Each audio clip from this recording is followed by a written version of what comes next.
avec Richardson Zephyr, humoriste, qui fait toujours des beaux yeux. J'apprécie. Il y a pas Chéril Gratton, quel droit. Écoute, t'es le porte-parole des Auberges du Cœur. Oui, le regroupement des Auberges du Cœur du Québec, en fait, c'est des maisons, 35 maisons à travers la province qui hébergent des jeunes de 12 à 30 ans. Puis le but, c'est de rendre ces jeunes-là autonomes. Ça peut être des jeunes issus de la DPJ, itinérance, whatever, bad luck familial. Le but, c'est d'héberger les jeunes puis de les rendre autonomes. OK, c'est pas pour jouer au boulingrin. Là. Si tu vas là, c'est que t'es un peu amoché. Là. Ouais. Mais qu'est-ce que tu vois, toi, sur le terrain? Parce que la situation des jeunes aujourd'hui, on en entend parler de plus en plus. On est inquiet. Mais toi, qu'est-ce que tu entends sur le terrain? Ben moi, surtout moi, ma mission, c'est de faire connaître le regroupement parce que, tu sais, bon, c'est peut-être une cause moins sexy. Ramasser du pognon quand je peux. Puis, tu sais, il y a la fondation qui ramasse de l'argent pour monter les maisons. Puis tout, moi, c'est vraiment pour les jeunes quand je ramasse de l'argent pour qu'ils fassent des activités. Puis tout. Puis qu'est-ce que tu vois quand tu les rencontres? Ben, tu sais, probablement, je vois des jeunes qui sont vraiment sérieux. Tu sais, des gens qui ont décidé de miser sur eux puis de se prendre en main puis de réussir. Parce qu'autant que des fois, ça peut être quelqu'un qui était en situation d'itinérance puis qui était accro à plusieurs drogues qui décide d'arrêter puis s'en sortir, autant que c'est juste du monde qui se retrouve orphelin. Puis je me dis, les Auberges du Cœur, c'est vraiment des fois dans la vie, tu aurais besoin juste d'un petit coup de main puis après ça, ça repart. Tu sais, si t'es tout seul. Fait que le slogan, je vais dire de quoi d'Hyper Quétaine, là, mais ça, c'est le slogan, c'est les jeunes qui y entrent s'en sortent. Puis c'est vrai. C'est pour ça que je me suis associé à eux, parce que c'est le fun de... Le slogan est écœurant, ça. Ouais. Un autre slogan, c'est Centraide, c'est malade. Tu sais quoi? Vas-y donc. C'est 1 personne sur 5 va utiliser les services de Centraide dans sa vie. 5 personnes sur 5 vont y gagner. Wow! Ben, c'est ça. Je trouve ça extraordinaire. Mais participer ou contribuer à quelque chose qui fonctionne, c'est cool. Il n'y a rien de plus gratifiant quand ça fonctionne. Ouais, c'est ça. Fait que, j'aime beaucoup ça. Mais qu'est-ce qui venait te chercher, justement, chez les jeunes? C'est eux autres qui t'ont approché d'abord? C'est le regroupement qui ou m'a t'as dit, approché. Je cherche la job, ça serait-tu une bonne idée? Non, ben c'est vraiment le regroupement qui m'a accepté. inquiété. Faut que t'aies une conviction, là, tu sais. Ouais, ben je sais pas, c'est vraiment l'idée que moi, si j'aurais besoin d'un service d'envie, j'aimerais ça qu'on m'aide. C'est vraiment cette idée-là. Je trouve ça le fun de pas s'en foutre, t'sais. C'est quoi grandir haïtien à Montréal? C'est quoi ton expérience de grandir? Parce que c'est le cas, t'es né ici. Ouais. C'est quoi, là? Si tu as à me dire, me faire part de moi, mon expérience, c'est quoi? Bien, c'est sûr qu'il y a une différence d'un avec les époques, là, versus dans le début des années 80 à 2026, c'est pas pareil. OK. Mais je dirais que c'est grandir avec une double identité, double richesse, hein, la culture québécoise, la culture haïtienne. C'est un 2 pour 1. Est-ce qu'il y a eu des embûches, plus d'embûches? Ouais, est-ce que tu as trouvé que c'était facile ou bien tu as trouvé qu'au contraire c'était compliqué? Ou...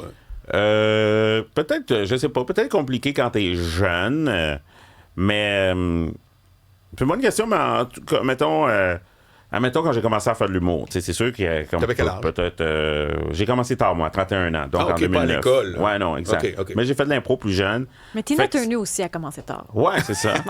Ça veut dire que tu vas mourir en chantant à 94 ans. Ouais. Oh, 94 ans déjà, c'est bon. On te voit. C'est mission accomplie.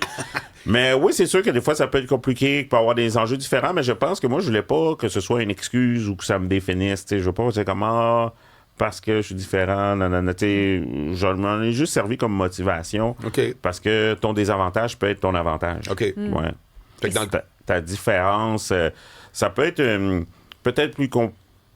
des diffuseurs peuvent avoir plus de difficulté à te faire confiance au départ, mais je pense que le public, ça le dérange jamais parce que le public est affamé de nouveautés, de nouvelles blagues, de nouveaux concepts. OK. Fait qu'à partir du moment que tu comprends ça, tu te mets à faire ton contenu, tes blagues, tu t'autoproduis, puis à force de te créer une communauté, là, les boîtes viennent te chercher. Tu t'es jamais fait dire, vu que t'es noir, ça va peut-être tout plus le temps. tough?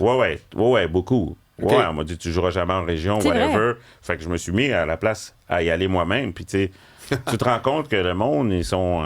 Il était là. affamés de nouveautés ou de blagues. Puis les gens en région, ils étaient là. Ouais. Oui.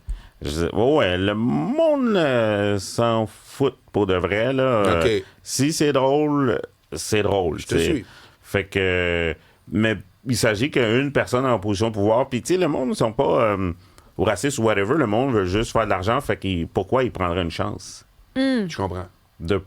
Pourquoi ne pas aller avec la formule conventionnelle gagnante? Puis dans les médias, le rapport versus toi, la radio, la télé, etc., comment ça a été ton parcours? Est-ce que tu as senti des réticences aussi des fois, ou bien au contraire, c'était comme, hey... Non, aujourd'hui, ça va bien. Comme je dis, ce qui prime, c'est les blagues, c'est la qualité. Puis c'est sûr que ça prend un mindset de pas... Moi, je suis pas comment, tu sais... je sais pas comment dire. Si moi, mettons, je vais vivre une discrimination à cause de mon identité, il faut pas que ce soit mon excuse. Ça va pas être ça que je fais pas d'humour parce que j'ai vécu ça. Okay. Une femme peut vivre la discrimination parce que tu es une femme. Quelqu'un peut en vivre à cause de son poids. Faut pas que ce soit... Le show business est quand même dur au début. Un coup que tu passes...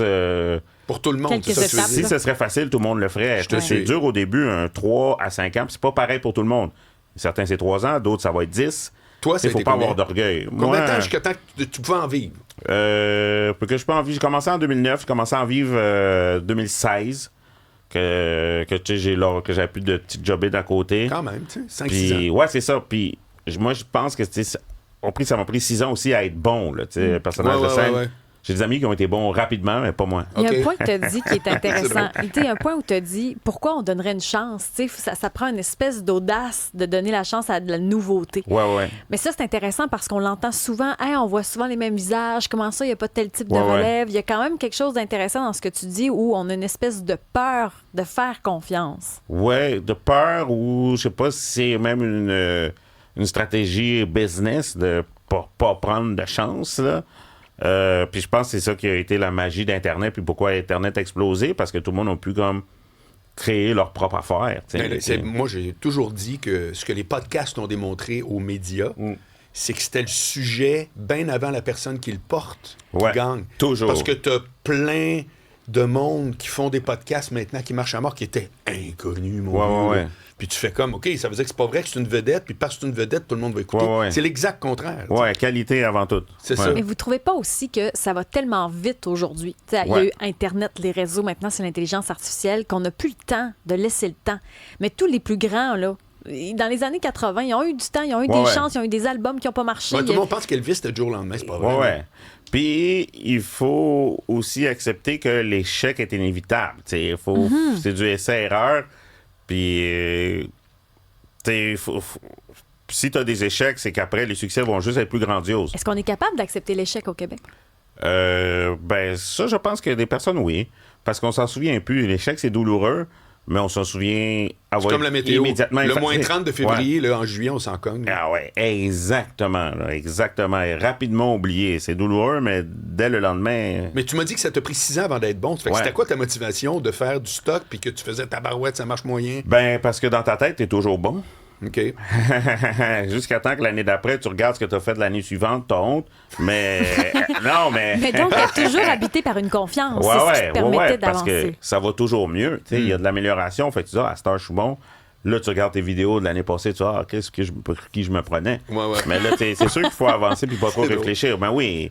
Faut pas trop réfléchir. Ouais. Mais si par exemple, tu te dis, là, tu t'autocritiques un an après, mais quand tu reçois des vraies critiques, là, que ce soit des médias ou que ce soit des réseaux sociaux, est-ce que tu les reçois? Est-ce que tu les lis? Est-ce que tu les considères? Comment tu vis avec ça?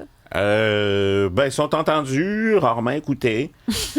Non, mais je pense que il faut suivre les critiques de quelqu'un qui travaille avec toi à l'année, ton metteur en scène ou whatever, parce que cette personne-là voit ton évolution. Si toi, tu me vois un soir, si c'est le soir que j'ai la grippe ou que je suis pas bon, ton analyse, tu peux me donner des commentaires. Moi, je peux prendre ça pour du cash, mais ça n'a peut-être pas rapport parce que ce journée-là, je n'étais pas dans mon assiette. Absolument. Tu suis les critiques ou les conseils de ceux qui te suivent vraiment puis qui t'aiment. Aussi, là, qui t'es capable de faire le filtre, pas être envahi par les commentaires extérieurs. Je pense que ça prend des années. Aujourd'hui, oui, à mon âge, peut-être pas quand j'ai commencé, parce que quand tu commences, on est avide de validation, on veut sauter des étapes. Très vrai. Ça prend du temps à connaître le show business, l'écosystème du Québec. C'est toute une planète. C'est quoi ton rapport, justement, aux commentaires, comme Isabelle parle? Qu'est-ce que d'abord, réponds-tu à tout le monde? Lis-tu tout? Est-ce que c'est géré ailleurs? Moi, je lis beaucoup. OK. Quand même. Au niveau de ma communauté, en tout cas, moi, sur les réseaux, tu sais, en général, ils me font rire, là, ils font des bonnes blagues. C'est assez, moi, je fais que des trucs vraiment niaiseux, quand même absurdes. C'est des personnages. Personne, là. Ouais, fait qu'en général, c'est du monde qui embarque. Je comprends. Sinon, ils vont ailleurs. Ouais, c'est ça. Tu sais, quand j'ai un commentaire désobligeant, c'est totalement gratuit que je peux pas être fâché ou concerné. Je comprends. L'étincelle d'embarquer dans un métier à 31 ans, c'était quoi? Pourquoi l'humour a finalement été un choix? Ben, d'un, j'aime dire que c'est le luxe de notre génération, pouvoir changer de métier, de carrière, c'est capoté. Là. Nos grands-parents ne faisaient pas ça. Là, c'est un luxe formidable. Mais tu t'apprêtais à faire quoi, sinon? Ben moi, j'ai étudié en sciences, j'ai étudié en pétrochimie. Tiens donc, tout le monde l'avait deviné, bien entendu. Mon parcours, il n'y a pas rapport. Après ça, j'ai eu un bistrot-terrasse dans le Vieux-Port de Montréal. Puis en 2009, j'ai vendu mes parts pour faire de l'humour. Mais moi, j'ai toujours été un grand amateur d'humour, un extrême consommateur d'humour. Depuis que j'ai 12 ans, je fais de l'improvisation à quasiment tous les jours. Je l'avais fait de ma vie d'une façon abusive, mais c'est dès 2008. Ouais, exagéré. Là, je jouais à Montréal, je jouais dans une ligue à Trois-Rivières, je coachais à Québec. À Joliette, un crinqué pote. Puis, mais dès que j'ai vu que la relève est apparue, en 2008, il y a eu les émissions de relève, puis en route dans mon premier gala, la relève juste pour rire, puis les premiers open mic. Il y avait des grosses soirées d'humour. Moi, je parle des petits open mic, on peut faire des 5 minutes, peut être pas bon. Dès que ça existait, j'ai tout lâché pour me pitcher là-dedans. Ah, ben ouais, c'est très intéressant. Ben avant, il n'y avait pas de step, c'était comme vedette ou rien. Est-ce que c'est la peur au départ qui a fait que c'est pas là-dedans que tu as commencé? T'sais, ça t'a pris certaines années avant de dire je me lance. Ah, ben c'est que ça n'existait pas. Fait que même pas la peur, c'était juste impossible ou pas imaginable. Je comprenais pas comment. Exact. C'est vrai qu'il y a une époque où ça te prenait la permission d'abord de trouver un gérant. Tu faisais un gala d'humour, puis c'était ça. Mon époque, là, m'a dire, si tu signais pas avec un gérant... C'était impossible, non. J'ai aucun souvenir dans l'époque Morancy-Anctil de quelqu'un qui a comme... D'abord, comment t'aurais fait pour faire un gala? Puis t'envoies quoi, une cassette VH? Il n'y avait jamais personne qui popait par surprise. Ouais, non, c'est ça. Il fallait connaître quelqu'un, puis non, c'était... Là, moi, quand j'ai commencé, ben, c'est là... Facebook existait. Facebook, ça n'existait pas, puis c'était des belles années. Là. Tu faisais un événement. Sketch, puis le monde va voir. Là. Tu faisais un événement Facebook, ça remplissait ta cité, c'est le début. C'était comme, moi, non. On continue cette très intéressante conversation avec Richardson Zephyr, humoriste, après la pause.